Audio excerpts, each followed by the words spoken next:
Vamos. Caiu. Oi. Tô aqui. Ah, que você botou para gravar, né? Tá. Vou começar então.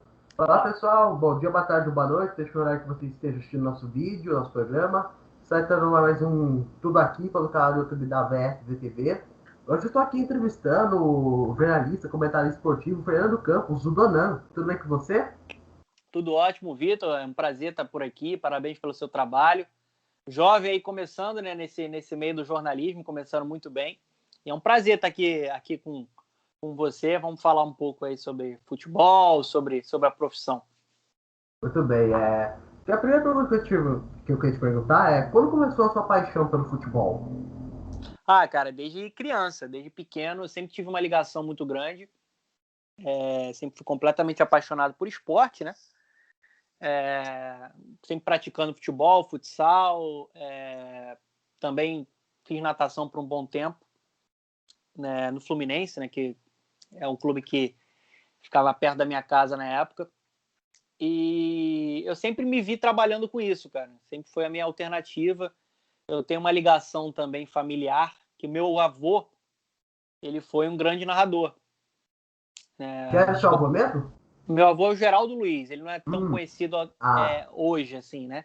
Mas ele era um cara que narrou nas grandes rádios, né, principalmente no Rio de Janeiro, Rádio Globo, Rádio Nacional, e foi o locutor oficial do Jockey aqui do Rio de Janeiro. Então, assim, eu não tive a chance de ter muito contato com ele, porque ele acabou falecendo muito cedo, né?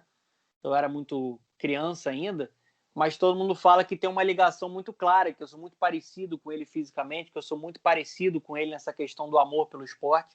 Então, assim, desde pequeno já sonhava em estar trabalhando com o que eu trabalho hoje, em ser um comentarista, em estar inserido no meio do futebol. Eu era assim obcecado já por futebol, né? Minha vida sempre foi futebol, tanto que os meus professores na época lá de Zacaria, de colégio, todo mundo falava, cara, eu te vejo como um jornalista da área de esportes no futuro, e foi o que eu fui buscar, e graças a Deus tá dando certo. entendi, né? Então você já tem uma inspiração, que é o seu avô, né? E Sim, também já o incentivo, né, das pessoas próximas de você, né? Isso eu acho muito importante. isso aí. Bom, agora a próxima pergunta quando é que você decidiu que queria se tornar jornalista comentário esportivo? Foi logo cedo, né? Essa questão que Sim. você falou comigo. Bem cedo, cara. Bem, assim, óbvio que eu sempre tive também um pouco de dúvida, porque sempre tem aquela pessoa que fala, né? Principalmente quando você está naquela época difícil, que é a época de você escolher o que você vai fazer no vestibular, né? Qual curso que você vai tentar prestar, e as pessoas perguntam, você está pensando em quê? Aí eu falava, jornalismo. Aí as pessoas falam, mas jornalismo é difícil, jornalismo não dá muito dinheiro, né? Vinha com aquele papo que te tira um pouco da motivação e que te deixa um pouco inseguro. Às vezes até é uma questão que os pais muito falam, né? Ah, tipo, porque ser uma profissão mais conservada, vamos dizer assim, é É, mais ou menos isso, né? que tem um campo com mais possibilidades. Tanto que eu cheguei a cogitar direito, mas assim, não ia ser feliz, né, nunca fazendo direito. E meus pais sempre me deixaram muito à vontade na minha escolha, assim, faz o que você vai ser feliz.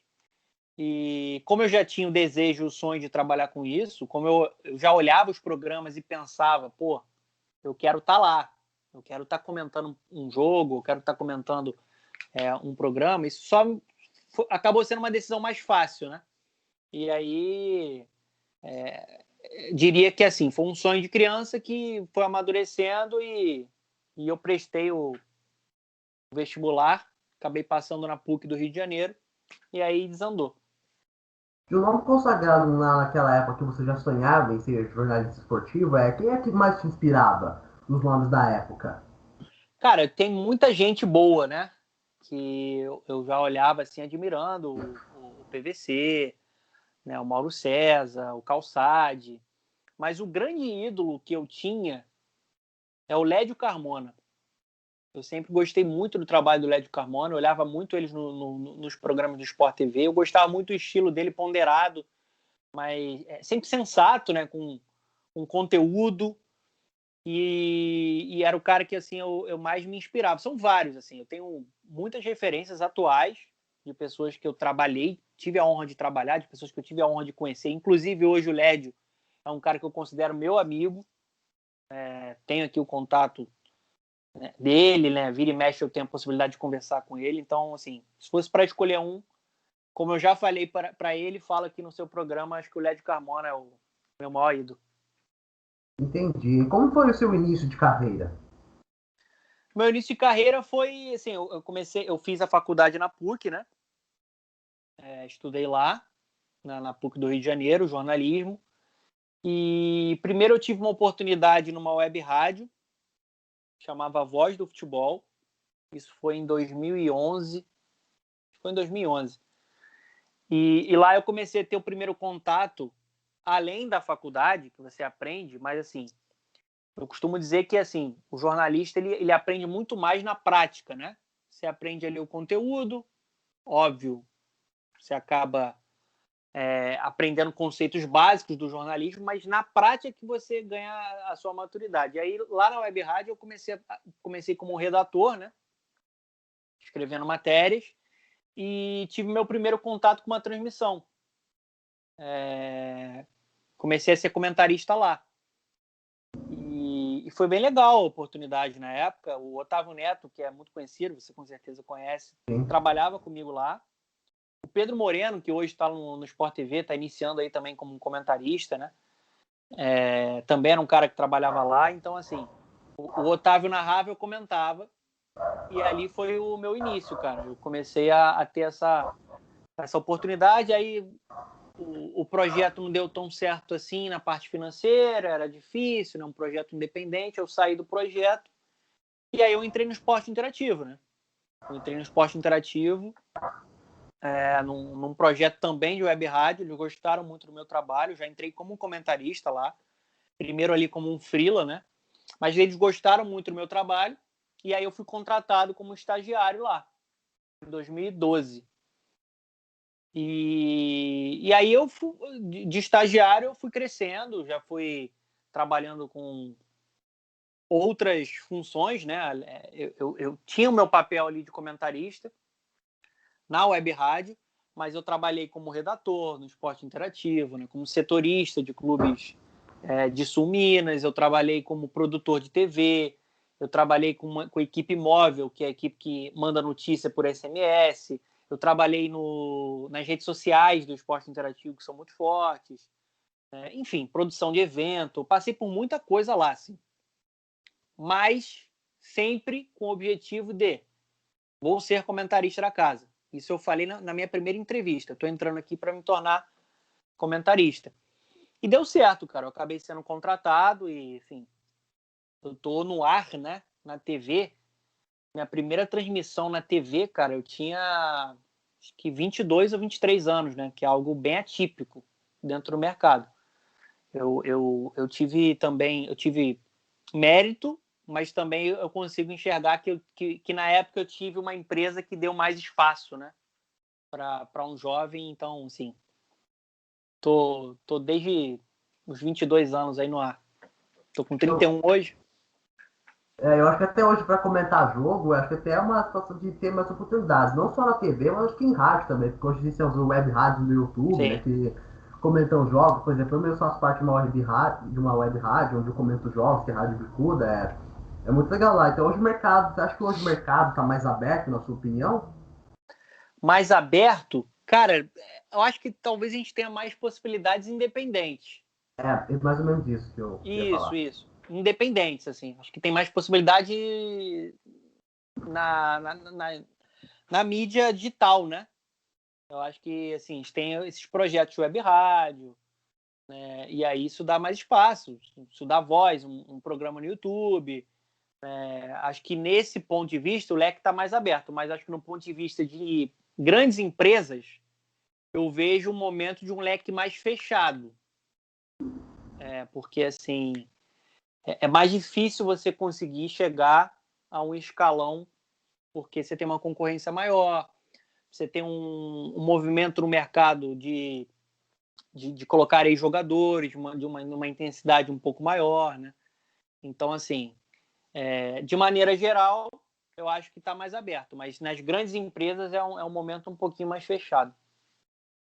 Entendi. E na primeira vez que você comentou um jogo na TV, você ficou nervoso na sua primeira vez? Ah, sempre, cara, sempre. Isso aí, assim, eu lembro de... Eu fiquei sabendo um dia antes do meu primeiro jogo. Ia ter uma competição que chamava Copa Coca-Cola, que é uma competição de jovens garotos, né? Você junta alguns times de algumas cidades do Brasil, competição nacional, e jovens garotos, assim, garotos, sei lá, de 15 anos, 13 anos, jogando. E aí esse conteúdo pintou lá no Esporte Interativo. Eles já sabiam que eu comentava, né? Porque eu já estava lá no projeto de web rádio, Arquibancada Oi. E aí o chefe perguntou, cara, quer comentar esse jogo? Eu falei, claro, assim, fiquei nervoso na hora, né? Tipo assim, será que eu tô preparado? Eu falei, claro. Porque uma coisa que o Edson Mauro, que é um grande narrador de rádio, né? Narrador da Rádio Globo, e eu fiz aulas com ele de locução, né? Eu tenho um certificado também de narrador ali de locução esportiva. Ele sempre falava para mim e para todos os alunos, cara, a oportunidade chegou, pega a oportunidade. Porque nesse meio você tem que mostrar que tá pronto, você tem que ter essa coragem. Então essa foi a primeira oportunidade que eu tive na TV. E aí eu fiquei sabendo um dia antes, fiquei muito nervoso, mas deu tudo certo, cara. Eu acho que foi muito importante.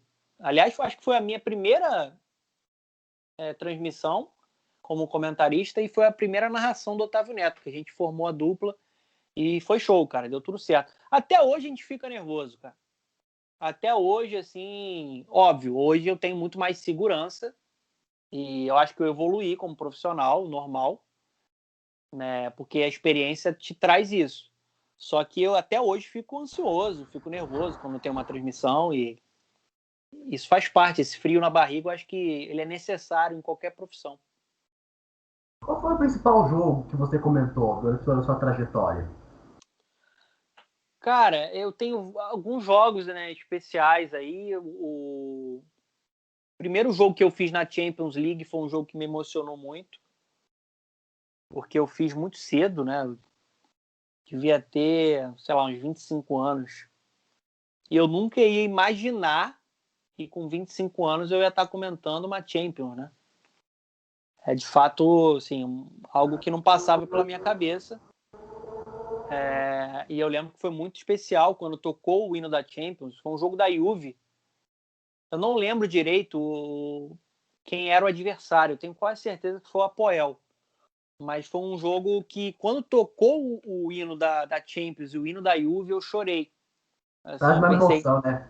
é uma emoção, porque é uma emoção que você traz pela sua vida inteira, né? Você está acostumado a assistir aquela competição. Então, assim, era uma coisa que eu queria, né, fazer na minha vida e eu tinha conseguido. Então, esse jogo é muito especial para mim. O primeiro jogo que eu faço da Premier League no DAZN, hoje eu sou comentarista do DAZN, né? O primeiro jogo que eu fiz da Premier League, também quando tocou a musiquinha da Premier League, eu me emocionei bastante. Fiquei muito emocionado. Né? Fiz um jogo muito especial. Todos os jogos que eu fiz, cara, do Cristiano Ronaldo, do Neymar, do Messi, foram, assim, absurdos para mim, assim, uma felicidade muito grande, uma realização muito grande. Eu fiz um Juventus e Napoli, que foi 4-3, um clássico, né? Que foi, assim, talvez o melhor jogo, né, da minha carreira, do ponto de vista técnico. Acho que é isso, cara, assim. Esses são os jogos mais especiais aí que eu fiz na minha carreira. Todo jogo para mim é especial. Todo jogo para mim eu vou me preparar da melhor maneira possível, seja o Campeonato Piauiense, ou seja a Liga dos Campeões, ou quem sabe um dia uma Copa do Mundo. A gente vai falar mais sobre Liga dos Campeões mais pra frente da entrevista, né? Mas Tá chiando um agora. pouquinho, hein, Vitor? Tá chiando um pouquinho. Acho que é Mas, o seu microfone. mas você tá me ouvindo? Tô, só tá chiando, tá com um chiado. Ah, que tem problema aqui no meu microfone mesmo, mas Tá, pode, tá bom. pode ser. Ok. Agora, eu queria te perguntar quais foram os seus momentos mais marcantes no esporte interativo hoje em TNT Esportes? Mais marcantes? Cara, mais marcantes. Cara, assim, são vários, né? Assim, porque ali eu cresci, né? Assim, foi o lugar que me abriu as portas. Acho que cada momento ali foi muito marcante. O primeiro jogo que eu faço na Champions é muito marcante, né? Acho que é a realização, os primeiros jogos que eu fui fazendo e a chance de trabalhar com profissionais como o Vitor Sérgio Rodrigues, que para mim é um absurdo de jornalista e de comentarista, o Bruno Formiga, o Mauro Betting, André Henning, Jorge Igor, quantos jogos, né, dividindo ali cabine, principalmente com o Jorge Igor, né, com o André Henning eu não fiz muitos.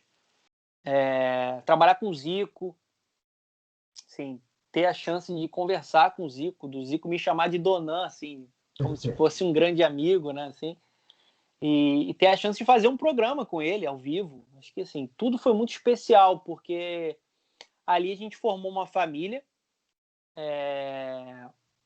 Todo mundo que trabalha lá, não sei se você já entrevistou outras pessoas de lá, o clima é diferente, cara, assim. Entrevistei sim. No Esporte Interativo entrevistei o Bruno Formiga, o CR Boa, entrevistei faz pouco tempo, André boa. Ren também, todos Todos muito fera. legais, todos feras. E ali a gente forma uma família, assim, se torna uma amizade mesmo, sabe? E, e é o lugar que foi, é como se fosse a minha base, né? É como se fosse o jogador que surgiu ali na base, que foi batalhando, que foi crescendo e assim, eu tive todas as oportunidades possíveis por conta do esporte interativo. Eu tive a chance de ter um programa fixo, né, que foi o melhor futebol do mundo, que eu peguei esse programa também junto com a Mariana Fonte na época, o Anderson Moura, o Felipe Rolim. A gente abraçou o programa foi crescendo e por muito tempo eu fiquei lá fixo como comentarista do melhor futebol do mundo. Então, assim, foram muitos momentos, cara, especiais. Tudo que eu passei lá foi muito especial e importante para o meu amadurecimento como pessoa e como profissional. Entendi. Agora eu queria saber de onde surgiu o apelido Donão. Isso foi bem antes, cara, do jornalismo.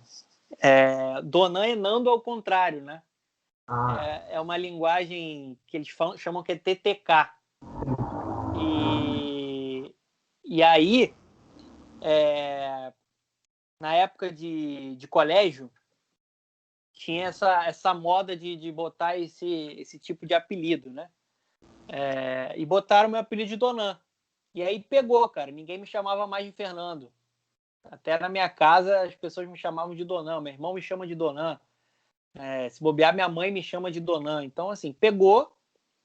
E quando eu entrei no esporte interativo, eu me apresentava como Fernando, mas todo mundo me chamava de Donan. Então, assim, é uma coisa que não tem muito o que fazer. Você vê que nas minhas redes sociais, no Twitter, tá lá Fernando Campos. Mas muita gente me chama de Donan. No meu YouTube é canal do Donan. Então, assim, é até isso. mais sugestivo, né? É, Canal do Donão é mais sugestivo, né? isso. E ficou marcado, cara. Não tem como desvincular mais, assim. É um apelido que eu tenho desde meus 15 anos. Então, assim, tô com 31 e as pessoas seguem chamando de Donan. Por mim, tudo certo. Agora eu queria que você falasse do seu podcast, o Tempo de Bola. Uhum. Então, eu tenho esse. Quando eu saí do esporte interativo, né, no final de 2018, eu já pensava assim, em ter alguns projetos independentes. E eu pensei na época, pô, vamos formar com uma galera que trabalha junto, galera boa, que é amiga. E aí eu conversei com o Otávio Rodrigues, que está lá até hoje, que é um produtor e está comentando também hoje lá no TNT Esporte, com o Otávio Neto, que dispensa comentários, que é meu padrinho de casamento, que é meu irmãozão, que entrou comigo junto no esporte interativo, que fez o primeiro estágio comigo, que estudou na mesma sala que eu, assim como o Otávio Rodrigues, né? Nós três estudamos na PUC. E aí chamamos também o Anderson Moura, que foi comentarista do esporte interativo, hoje está morando no Canadá. Trabalha lá com a formação de uma escolinha, de um núcleo do Sporting, o clube português que tem em Toronto. E aí a gente falou, cara, vamos fazer um podcast para falar sobre futebol. A gente tem conteúdo e vamos fazer, vamos tocar esse projeto. Todo mundo se animou e hoje a gente já está no programa 41, cara. A gente faz toda semana, né? A gente grava na segunda-feira e solta na terça-feira. E estamos começando a ampliar o projeto. A gente está entrando na Twitch agora para fazer live semanal, né? A gente já tem o nosso grupo de apoiadores, né, de pessoas que confiam no nosso trabalho. Então, assim, estamos crescendo. A gente conseguiu agora um primeiro patrocínio, né, do pessoal da Hivory, e estamos muito felizes. É um projeto que eu quero ter para sempre, porque a gente consegue mostrar o nosso trabalho e falar de futebol com conteúdo, né? Falar de futebol com respeito ao jogo. E também recentemente você criou seu canal no YouTube, né? Faz pouco tempo, né? Já é um grande sucesso, né? O canal do Donan, como a gente já falou aqui, né? Fala um pouquinho do seu canal no YouTube, também já faz convite para as pessoas se inscreverem aí no seu canal. Também é outro projeto que eu tinha há muito tempo, assim, de ter o meu canal, e é uma coisa que eu quero ter para sempre, porque ali eu decido o que eu vou falar, como eu vou falar, o assunto, a hora que eu quero falar. Eu ligo a câmera e dou a minha opinião. Assim, acho que serve como portfólio, mas serve também como, no longo prazo, uma possibilidade de caminhar com os próprios pés, né? De ser independente dentro de um mercado complicado. Cara, tem mais ou menos 2 meses, né, que eu lancei. Estamos caminhando, estou gostando do resultado inicial, acho que tem muita coisa para crescer ainda. Quem não conhece, vai lá no canal do Donan, só botar canal do Donan, D-O-N-A-N, né? Donan, que vai achar, e vira e mexe eu estou falando lá, dando minhas opiniões sobre futebol europeu, futebol brasileiro, seleções. O que pinta de quente eu vou lá e gravo. E eu estou muito feliz, cara, porque ali eu mostro o meu trabalho. E estou formando uma galera ali que gosta do meu trabalho. Espero que a gente cresça. Eu não cheguei nem nos 5 mil inscritos ainda, mas tenho certeza que em breve vai explodir. Se Deus quiser, vai explodir.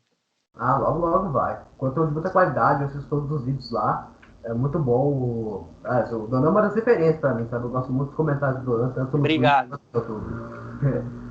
Agora eu queria perguntar para você sobre um pouco sobre a situação do Vasco, né? O Vasco passa por uma situação delicada, né? Caiu novamente para a Série B. Sim. Chegou o Marcelo Cabo no Vasco, o time não conseguiu se classificar para a fase final do Campeonato Carioca, mas mas o time apresentou evolução, né? Mesmo da situação complicada, o Vasco apresentou uma melhora. Você não acha? Apresentou, com certeza. Tenho falado sobre isso, né? Muito sobre isso no Twitter. Fiz até alguns vídeos sobre isso ali no YouTube. Eu acho que assim, cara, o Vasco ele vive hoje mais um rebaixamento porque ele foi muito maltratado por administrações antigas, né? Esse é o legado que essas administrações irresponsáveis, criminosas, deixaram para o Vasco. É um clube gigante, é um clube com uma torcida muito grande, mas uma torcida que está cansada, né, cara? Que está, assim, saturada de sofrimento, de notícia ruim, de crise financeira, de times fracos e de um clube que não foi bem tratado. Eu acho que, assim, essa nova diretoria que entrou, ela está passando um ar profissional para o Vasco. Uma gestão que está tentando organizar a casa. E o buraco lá é muito complicado, porque você tem uma dívida milionária para resolver, você tem salário atrasado, né? Você tem dinheiro sendo penhorado. Então, assim, fazer futebol hoje com a realidade que o Vasco tem é complicado. Mas a gente vê que o perfil das pessoas que entraram é o perfil de profissionais capacitados, com história no mercado de gestão, que acho que pode ser um perfil. O torcedor do Vasco não gosta muito de comparação, mas eu acho que é uma bobagem isso. Então, assim, tô nem aí. Eu acho que o Vasco tem que seguir o caminho do Flamengo. O maior rival do Vasco, mas o Flamengo ele organizou a casa também. O Flamengo também tinha problemas políticos, o Flamengo também tinha problemas financeiros, e por muito tempo foi organizando a casa, foi sofrendo para, em determinado momento, chegar ao patamar financeiro que chegou hoje, a ponto de formar uma seleção. Porque o time do Flamengo é muito forte. O Flamengo hoje tem capacidade de investimento. O Flamengo hoje é uma gestão modelo. Queira você ou não, né? Você que eu digo, o torcedor do Vasco, que não gosta de comparação. Mas eu acho que o Vasco vai precisar passar por esse caminho de reconstrução na gestão, parte financeira, parte política, né? Tem que, de fato, reciclar essa parte política do Vasco, que sabota o clube há muitos anos. E eu estou vendo um caminho interessante, assim, com o presidente Salgado. Acho que o trabalho do Alexandre Pássaro é muito bom na formação de elenco, né, sendo criativo, né, sendo muito transparente, contratando bem. E o Marcelo Cabo, né, fazendo um belo trabalho. Falei sobre isso. O Vasco não se classificou para a semifinal do Campeonato Carioca e não tem pressão. Por que não tem pressão? Porque o Vasco está jogando bem. O Vasco está evoluindo coletivamente. Claramente, o Vasco tem jogado bem. Ele não se classificou porque ele, nos primeiros 3 jogos do Campeonato Carioca, ele jogou com o Sub-20 e era o Sub-20 até desfalcado. Era o Sub-20 que alguns desses jogadores, dos principais jogadores da geração, já estavam no profissional. Então, assim, eu acho que o caminho é bom. O objetivo do Vasco é subir. O Vasco tem que fazer uma boa Série B, subir, voltar para a elite, que é o lugar dele, e se reconstruir na gestão. Tentar melhorar a parte financeira, tentar, né, elevar a marca do clube no mercado para as pessoas terem a consciência, a confiança de que podem investir no Vasco, de que podem botar bons jogadores no Vasco. Essa reconstrução do Vasco é muito mais ampla do que até a parte tática.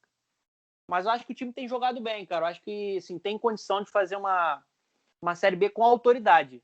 Olhando assim os adversários, apesar de ser uma Série B bem complicada, né, com muito time grande, eu acho que o Vasco é o time mais forte, né? Porque assim, tem jogadores ali, você tem um Germancano. Que time na Série B que tem um Germancano? É luxo. Ele cheira gol, né? Cheira gol, é um cara que poderia estar em diversos clubes da Série A. Eu tô falando Meu de serve. no Corinthians. Você é corintiano, né? O corintiano Seria bom. titular no Corinthians. Nossa. Então, assim, outros jogadores ali que tem qualidade, né? Mesclando com uma base boa. Você tem um Vanderlei numa Série B, você tem um Leandro Castan, você tem um Ricardo Graça, que é de seleção, um Bruno Gomes, que é seleção, assim. Então, assim, eu acho que o time está num bom caminho, sim, nessa parte da gestão, com essa nova diretoria e taticamente está crescendo com o Marcelo Cabo, que é um bom técnico. O time tem jogado bem. E ainda falando em Série B, eu acho que dos últimos anos é a Série B mais atrativa de todos, né? Porque tem 3 gigantes do futebol brasileiro, né? Vasco, Cruzeiro e Botafogo, né? Isso. Você acha que os 3 têm chance de subir juntos? Cara, eu acho difícil, sendo muito sincero, assim. Eu acho que a situação do Botafogo é uma situação muito delicada. Acho que o Botafogo ele pode sofrer o que o A Cruzeiro situação do sofreu. Botafogo, então rapidinho, desculpa interromper, a situação do Nada. Botafogo, eu acho que é pior que a do Vasco, né? Porque se você for pensar, o Vasco, ele tem uma grande torcida no futebol brasileiro, né? O Sim. Botafogo, óbvio, tem sua torcida apaixonada, mas é uma torcida, por respeito, uma torcida pequena, né?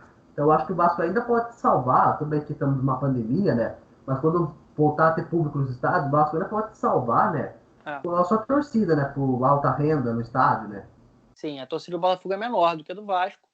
Isso, óbvio, com uma torcida grande, assim, é um time grande, um time extremamente tradicional, máximo respeito. Só que pela parte para a parte financeira girar, né, complica um pouco. Ainda mais porque a dívida do Botafogo é muito grande e o Botafogo ainda não encontrou muitas soluções para isso. O elenco do Botafogo acho que é um elenco muito limitado na parte técnica. Tem uma garotada ali com potencial, com o Matheus Nascimento, mas assim, não conseguiu contratar bem ainda. Não conseguiu entregar jogadores que chegariam para ser titulares. Contratou acho que 13 jogadores por ali, mas são jogadores para compor elenco. Muitos com qualidade assim, bem questionável assim, para um time como o Botafogo. É diferente, por exemplo, do Vasco.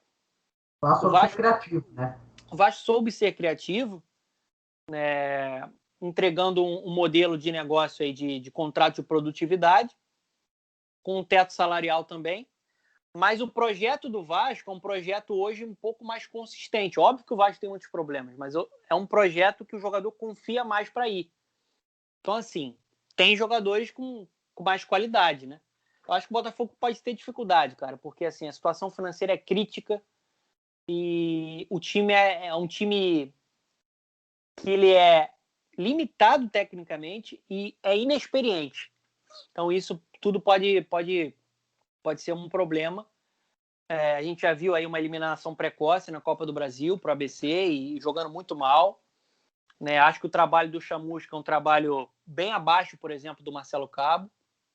Então, assim, desses 3 que você citou, acho que o Botafogo E agora, nesse momento, é o time que vai ter mais dificuldade.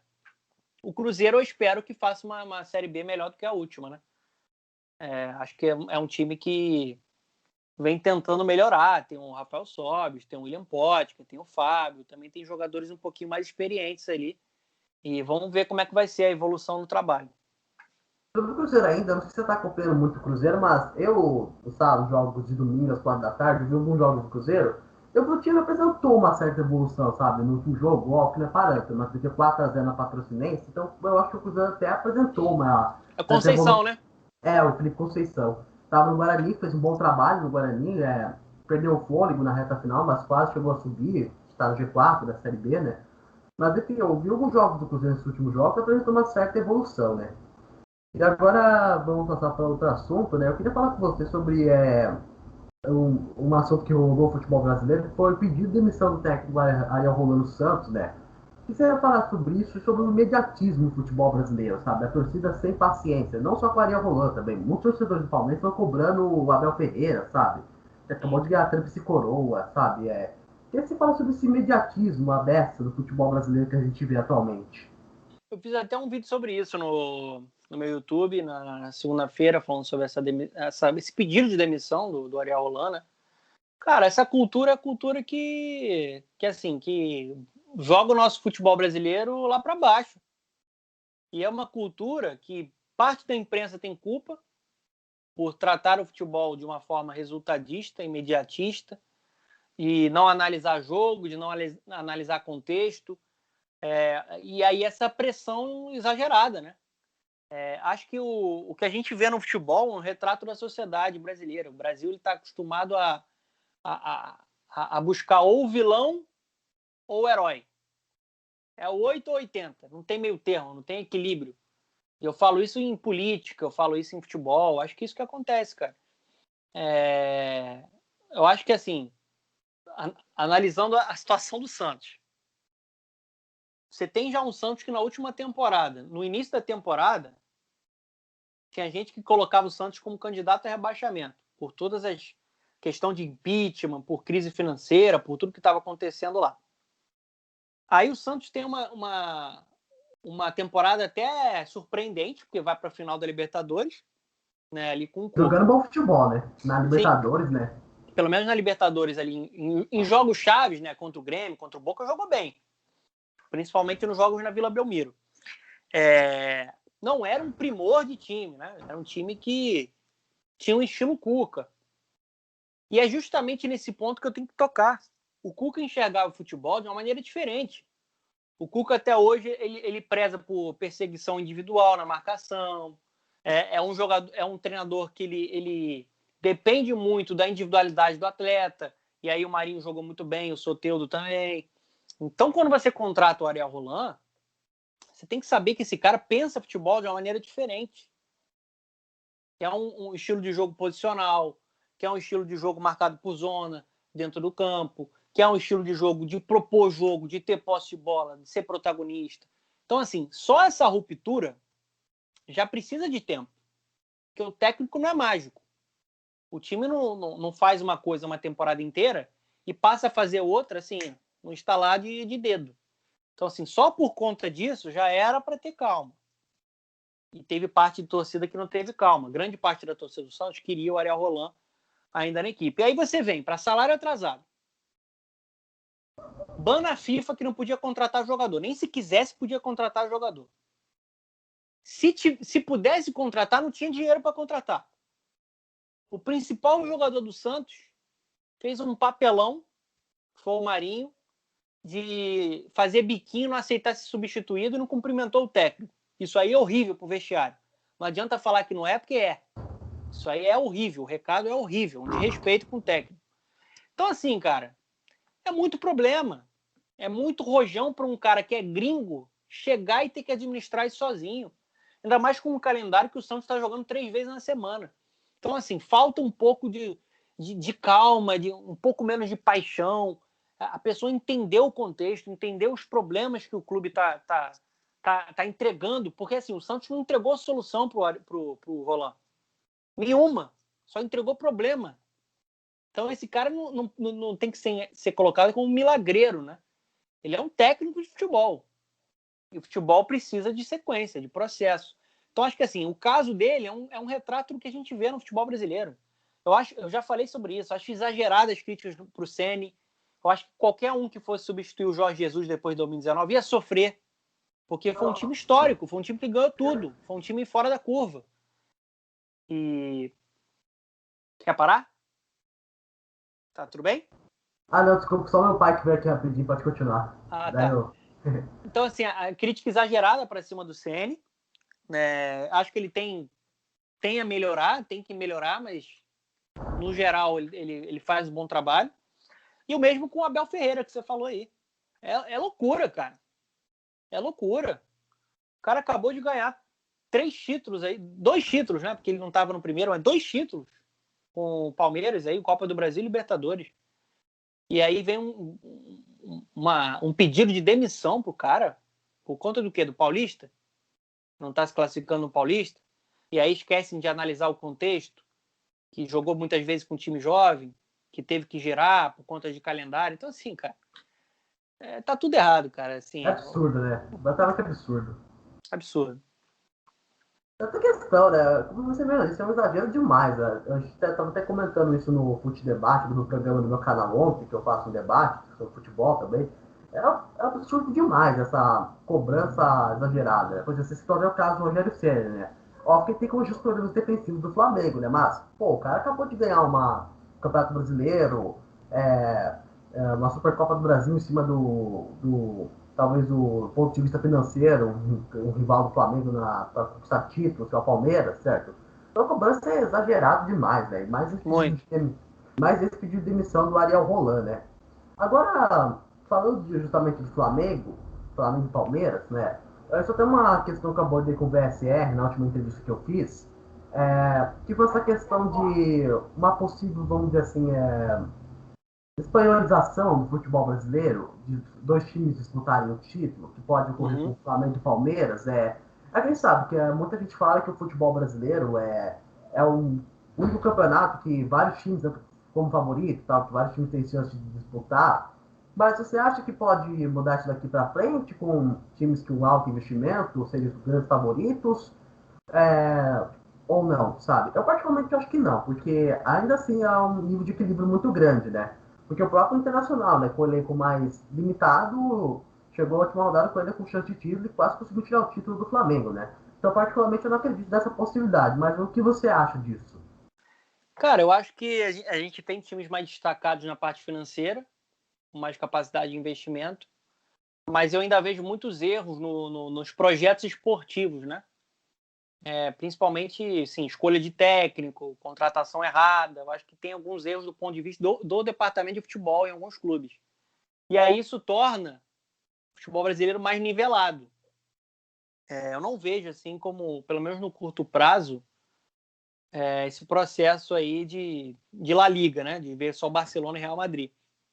Eu acho que a gente vai ter sempre o Palmeiras e o Flamengo brigando por todos os títulos, por conta da qualidade do elenco, por conta da grana que eles têm.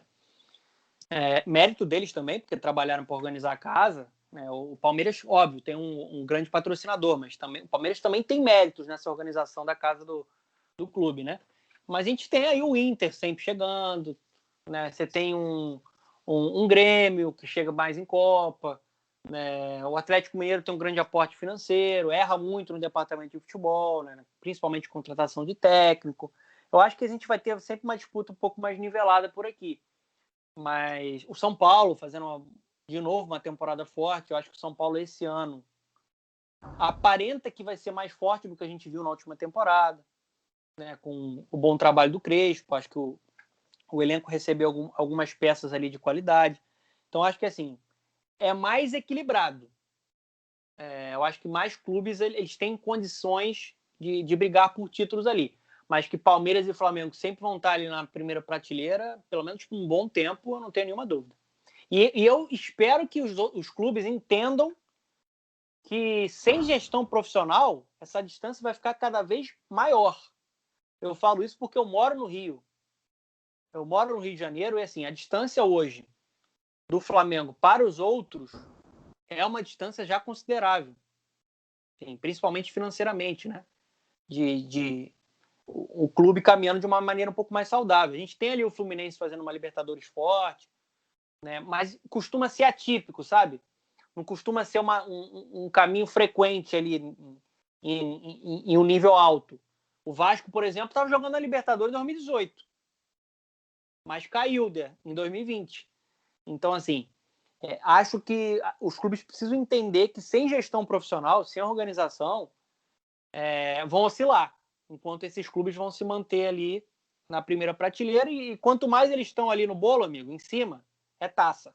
É taça, é taça, é taça, e vai aumentando a distância. Sim, sim, né? E ainda eu vou querer falar uma coisa com você, vou dar uma opinião impopular minha. Você citou o Fluminense, Sim. eu quero dar uma opinião bastante impopular minha em relação ao Fluminense, saber se você concorda. Eu acho que se o Fluminense for um time organizadinho, bonitinho, ajeitado, é impopular mesmo. Eu diria que tem chance de conquistar a Libertadores. É bastante popular, mas queria saber o que você acha. Eu acho que tem, cara. Libertadores assim, não é uma competição de pontos corridos. A gente já viu, por exemplo, o Fluminense perdendo para uma LDU, que era muito mais fraca do que o próprio Fluminense. Aquele time do Fluminense era fantástico, né? Jogava muito, eliminou São Paulo, eliminou Boca, atuações absurdas, como aquela contra o Arsenal de Sarandi. Então, assim, qual a diferença do Fluminense hoje para o Santos? Tem uma Mas grande nenhuma. diferença? Até o Fluminense tem melhor fase que o Santos atualmente, né? Ó, Eu pode acho, mudar. eu acho. Se a gente for olhar o elenco do Fluminense, assim, com toda sinceridade, cara, você vê uma grande diferença para o Santos que chegou na final da Libertadores? Eu não vejo, acho que está muito nivelado, cara. O Fluminense também tem uma base forte. O Kaique joga muita bola. Tem 17 anos só. Esse moleque joga muito. Vai jogar com o Manchester City. Acho que, para mim, a principal promessa que a gente tem hoje no futebol brasileiro. Tem o Martinelli, que é muito bom jogador. Outro jogador com muito potencial, né, para jogar em futebol europeu. Acho que até para a seleção brasileira. Tem o Lucas Claro, que foi um dos melhores zagueiros. Para mim, foi o melhor zagueiro do Campeonato Brasileiro nessa última temporada. Aí você tem uma experiência de um Fred, você tem a experiência de um Nenê, alguns reforços chegando para encorpar ali, né, como o Casares. O Casares você conhece bem no Corinthians. Nossa, O, você fez a burrada de liberar ele, meu Deus do céu. o Casares, assim, o Casares é um cara que todo mundo sabe qual é o histórico dele. Ele tem problema extracampo, ele tem um problema ali de ser mais focado, mas ele joga muita bola, cara. Aqui no Tecnicamente, futebol brasileiro, eu diria que ele é acima da média, né? ele é acima da média. E tem Nenê, então assim, tem jogadores de qualidade esse Fluminense. Acho que assim, um time fechadinho, organizado, competindo do jeito que está competindo, ele pode brigar. Eu não coloco como um dos favoritos, tá? Não acho que seja favorito. Mas é um time que pode brigar. O torcedor do Fluminense ele pode sonhar sim. Com toda certeza, ele pode sonhar. Sim, sim. Agora já vamos passar para o assunto agora, futebol europeu, né? Bom, a gente sabe que ontem já teve as semifinais da Champions, né? Tivemos terça e quarta, né? Vão ter jogos de volta ainda, né? Real Madrid empatou com o Chelsea, vai ser de virado o PSG. E eu queria saber o que você achou desses jogos de ida e o que você espera para esses jogos de volta, né? E qual é a sua final, que ainda vai ser, na sua opinião? Então, acho que tem uns 2 meses que eu cravei as finais do. Olha, Brincando, né? eu acho que foi um dos poucos que apostei em Manchester City e Chelsea. Foi um dos poucos que apostei no Chelsea, na minha opinião, né? Eu também, eu também. Eu botei lá no Twitter há 2 meses que eu apostava numa final inglesa na Champions, o City e o Chelsea, e inglesa na Europa League, que seria o Arsenal e o United. Vamos ver. Acho até que está caminhando para isso acontecer. Sobre os primeiros jogos, a Europa League está jogando agora, né? Eu não estou vendo muito. Estou aqui na entrevista. Mas a Champions, eu vi os 2 jogos, né? Faz parte do trabalho. Acho que o Chelsea foi melhor no primeiro jogo. O Tuchel, ele... Rapidinho. Você falou da Europa League rapidinho. O Roma virou contra o Manchester United, lá na casa do Manchester United. Estou vendo aqui o resultado aqui. Tá ganhando 2 2x1 para Roma. Eita, tem jogo, vamos Tem ver. jogo. Uma boa informação. Vamos terminar a entrevista e já vamos ver pro jogo, né? Já vamos emendar. Né? O Chelsea, cara, eu acho que assim, ele investiu para estar na primeira prateleira do futebol europeu, né? Depois de de também ter o ban lá da FIFA, e o Abramovich contratou Timo Werner, Ziyech, Havertz, o Mendy, né, vários jogadores ali de qualidade, e já tinha ali uma base com o Mount, com o Pulisic, o Thiago Silva chegou no Chelsea também. Então, assim, acho que o Thomas Tuchel ele proporcionou um coletivo forte.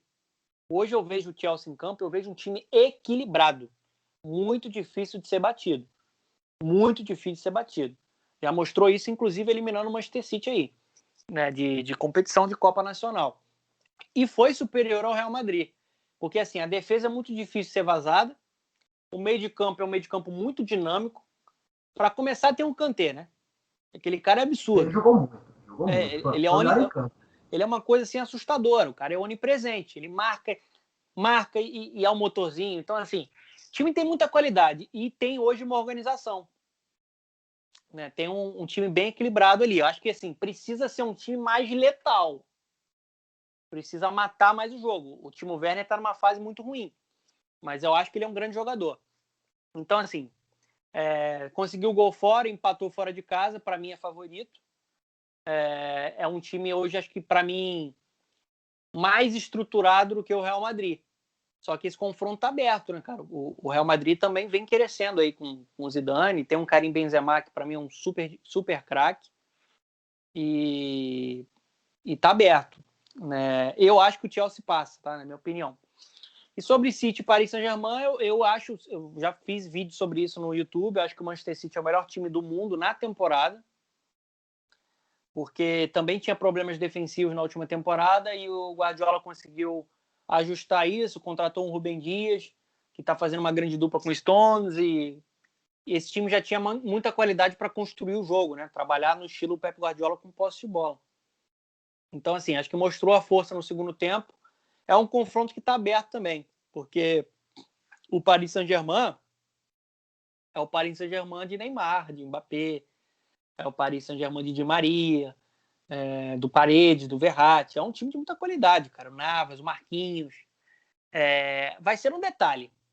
Acho que assim, o primeiro jogo já mostrou que vai ser um detalhe. O PSG vai continuar esperando o Manchester City e tentar acelerar, né? Botando velocidade, o PSG pode fazer um estrago, sim.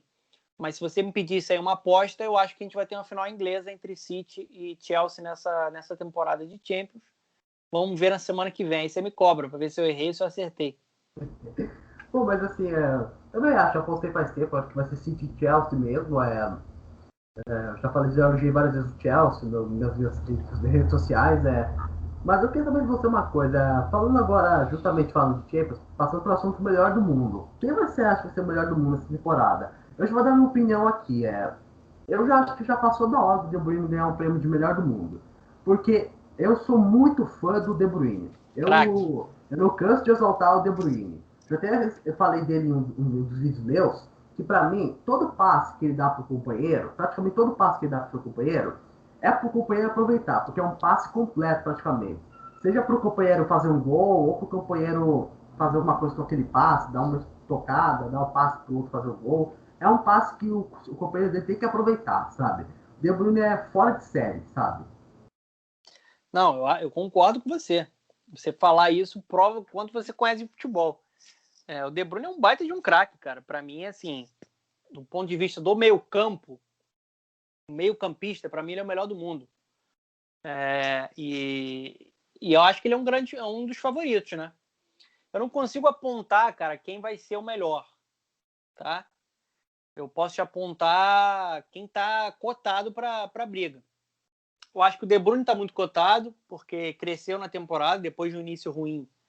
Agora a gente está vendo a melhor versão do De Bruyne e já ganhou uma taça, né?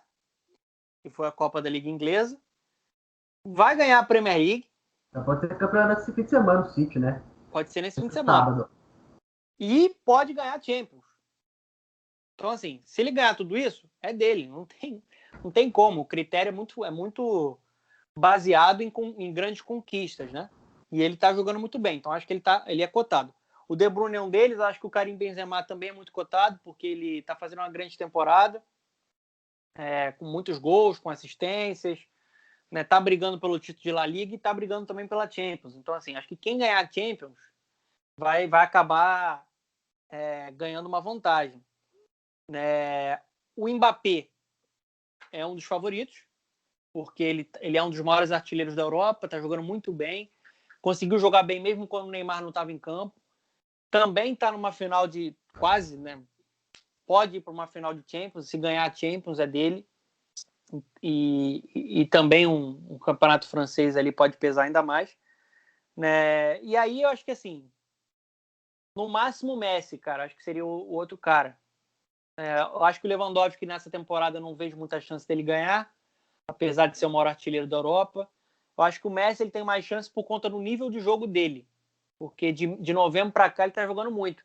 Só que a questão é que o Messi pode terminar a temporada só com o título da Copa do Rei, né? Não sabe se vai ganhar a La Liga, não vai ganhar a Champions. Acho que vai muito pelo critério de Champions, né? Aí complica para ele. Mas, por exemplo, se o Chelsea ganhar a Champions, eu não vejo nenhum jogador do Chelsea que possa ser melhor do mundo.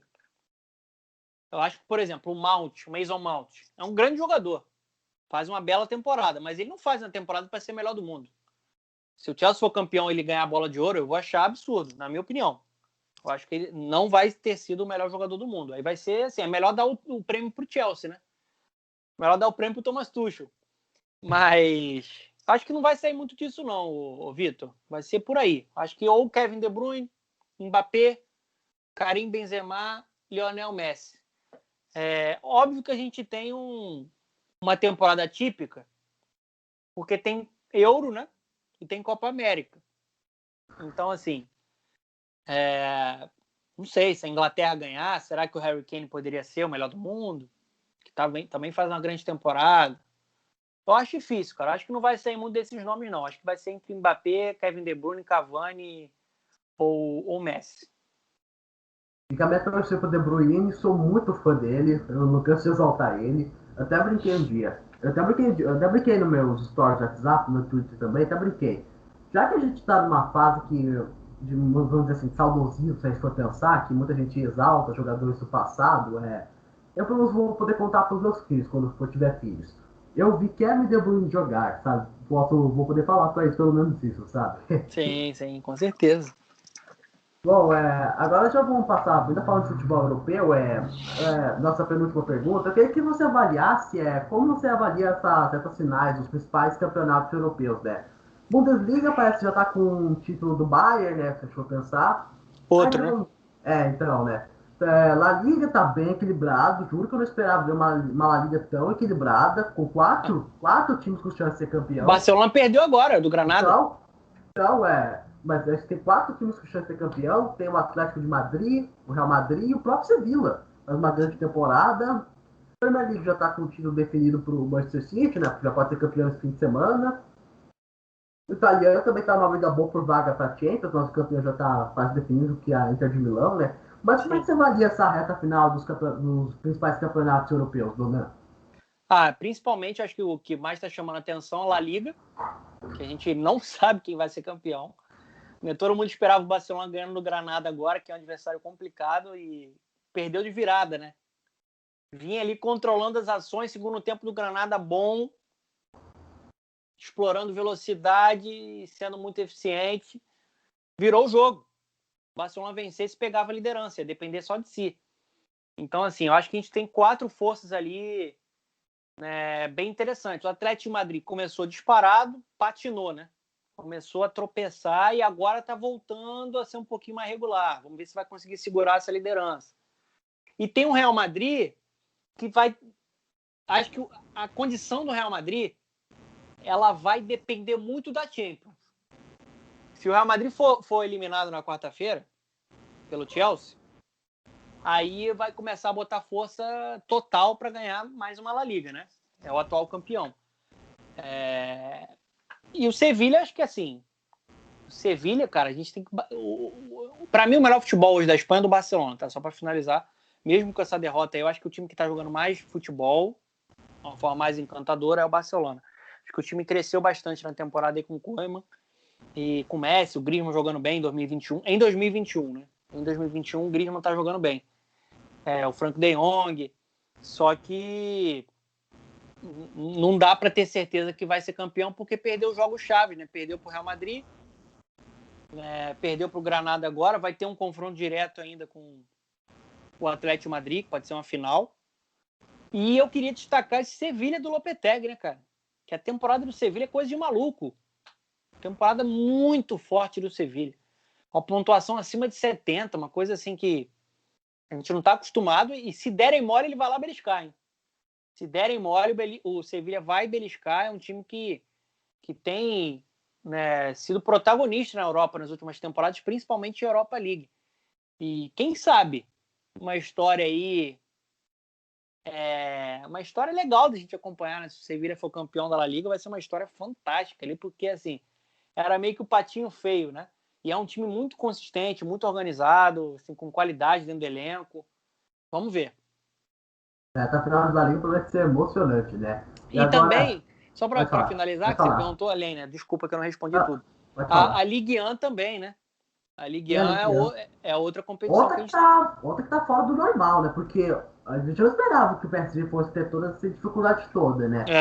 Pô, a gente tem o Lille com chances ainda, tem o Mônaco também, é uma Ligue 1 também fora, porque um campeonato que era, vamos dizer assim, sem emoção, né?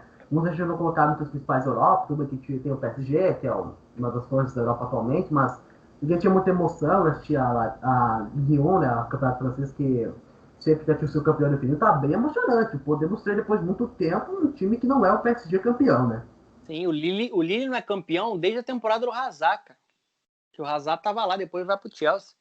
E tá fazendo uma temporada muito boa, o Lille, né? Tá na liderança. E vamos ver também o PSG, né?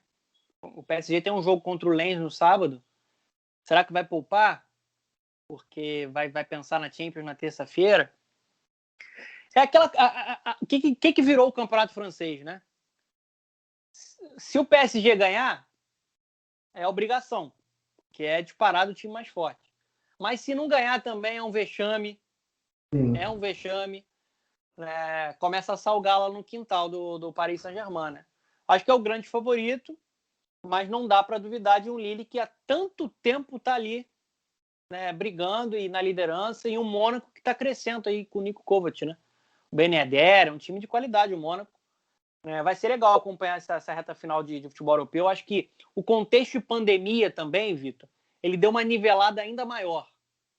Porque você perde na parte física, você perde torcida, você perde aquele ambiente, né, que gera outra cara para o jogo. Acho que isso tudo... Você não trabalha da mesma forma na parte física. Acho que alguns jogadores sentindo muito a parte física. Né? Vamos ver. Tá legal de acompanhar. Com certeza. Agora, voltando à sua penúltima pergunta, eu queria saber qual foi o maior imprevisto que já aconteceu na sua carreira? Imprevisto, cara? Fala Como... uma, fala uma que te lembre. Um imprevisto que já aconteceu durante os bastidores, durante alguma transmissão, um programa que você gravou. Ah, sim. Cara, teve uma vez, cara, que eu tava comentando um jogo da Champions. E aí eu fui ver uma mensagem no celular e a minha esposa tinha sido internada, cara. E não era uma situação tranquila, né?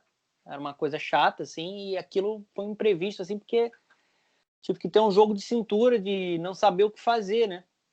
Ela morando comigo e eu tive que arrumar um meu irmão para ajudar, o meu irmão já estava ajudando ela, mas eu lembro que ele foi um imprevisto porque, né, eu fiquei muito nervoso e aquilo me tirou um pouco ali do foco, né? Acabou que deu tudo certo, graças a Deus, mas foi um imprevisto. Já teve vezes, cara, que eu tava no ar e deu vontade de ir no banheiro, que eu tive que sair no meio Isso é do... normal.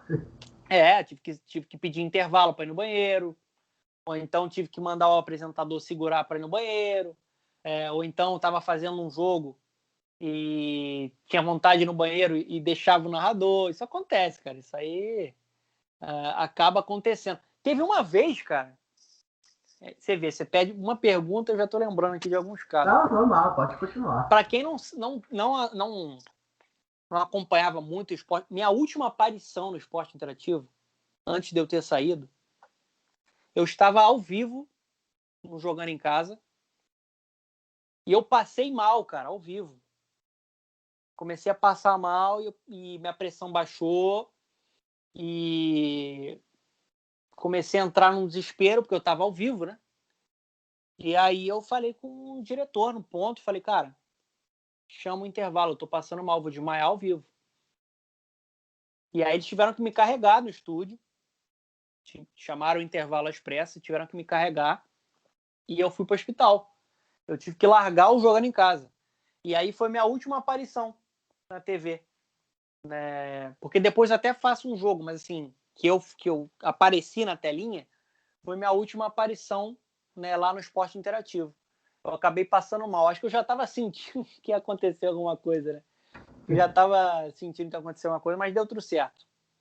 Imprevisto faz parte, cara. O negócio é ter jogo de cintura para seguir em frente. Entendi. Agora a nossa última pergunta, né?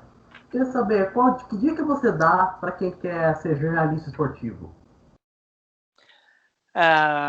Cara, primeiro fazer o que você está fazendo, né? Já conviver com jornalismo antes, né? Você tem quantos anos, Vitor? 15 anos. Tem 15 anos. Olha aí o que você está fazendo. Você está fazendo entrevista, está gerando conteúdo. Isso é muito importante. Você está caminhando bem, né? Você está conversando com pessoas que têm mais experiência, né? Você falou aí com o VSR, você falou com o Bruno Formiga. Isso é importante. Cara, primeiro estudar bastante, ler muito. O aprendizado parece clichê, mas isso é muito importante. Né? Escrever muito também, eu acho que se expressar dessa forma, dando opinião, estando sempre por dentro e atualizado para ter a informação correta. Eu fico muito chateado quando eu erro, me cobro muito porque a gente tem que passar a informação correta, mesmo eu trabalhando mais com opinião, né? Tem que ter a informação correta, tem que estar sempre muito preparado desse ponto de vista do conteúdo. Se capacitar, cara. Se tiver a oportunidade de fazer cursos, né? É importante. Acho que é muito importante enxergar como é que está o jornalismo hoje, que é um jornalismo muito presente em mídia digital. Então, ser ativo no Twitter, ser ativo no YouTube, ser ativo nesse mundo e gerando conteúdo, porque é assim que você vai ganhando prática, cara. Na forma que você vai falar, na imposição da sua voz. Isso tudo é muito importante, né? Eu acho que o caminho é esse, cara.